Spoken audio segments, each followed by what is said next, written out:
Hello दोस्तों, भारतीय सेना के बारे में क्या आप जानते हैं? आइए जानते हैं भारत की सेना कितने प्रकार की है और भारत की रक्षा प्रौद्योगिकी किस प्रकार की है।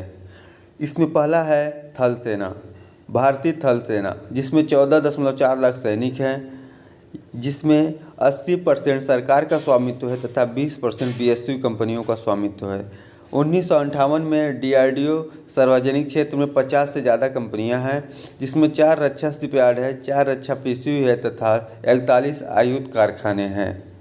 भारत की नौसेना, थल सेना तथा जल सेना जिसे बोल सकते हैं, 3 प्रकार की सेनाएं भारत में वर्तमान में तैनात हैं। इसी क्रम में आता है पृथ्वी। पृथ्वी एक मिसाइल है जो ज़मीन पर 40 से 250 किलोमीटर दूरी तक मार करने की क्षमता रखता है। यह स्वदेशी मिसाइल है। इसके बाद आता है त्रिशूल। त्रिशूल जो है कम दूरी ज़मीन से हवा में तय करने के लिए 500 मीटर से 9 किलोमीटर तक मार कर सकता है। फिलहाल 2009 से बंद है। इसके बाद आता है आकाश। यह भूमि से हवा में मार करने वाली क्षमता रखने वाला मिसाइल है, जिससे दुश्मन को ड्रोन तथा हवाई यंत्रों को हवा मार गिराता है। इसके बाद आता है नाग मिसाइल, जो ज़मीन पर मार करने की मारक क्षमता रखता है तथा दुश्मन के जहाज को धूल चटाने का काम करता है। इसके बाद आता है निशांत में विमान, जो पायलट रहित है।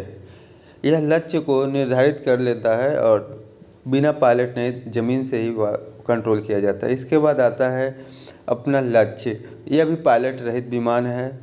इसके बाद आता है ध्रुव, जो 245 किलोमीटर पर हॉर्स तथा 4 घंटे तक हवा में रहने वाला तथा 800 किलोमीटर दूरी तय करने में इसकी क्षमता रखता है। इसके बाद आता है काली 5000। यह शक्तिशाली बीम अस्त्र है जो शत्रु के विमानों को, लक्ष्य को, कंप्यूटर चिप को तथा अंतरिक्ष में उपग्रहों को भी मार गिराने की क्षमता रखता है, जिसको सुनते ही दुश्मन के रोंगटे खड़े हो जाते हैं। इसके बाद है तेजस विमान।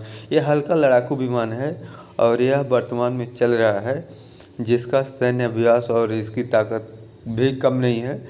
भारत में अस्त्र और शस्त्रों की कमी नहीं है। हाई वर्जन के शस्त्र भी हैं और लो वर्जन के भी है। जैसी जहाँ पे ज़रूरत पड़ती है सरकार उसका सेना उपयोग करती है। धन्यवाद।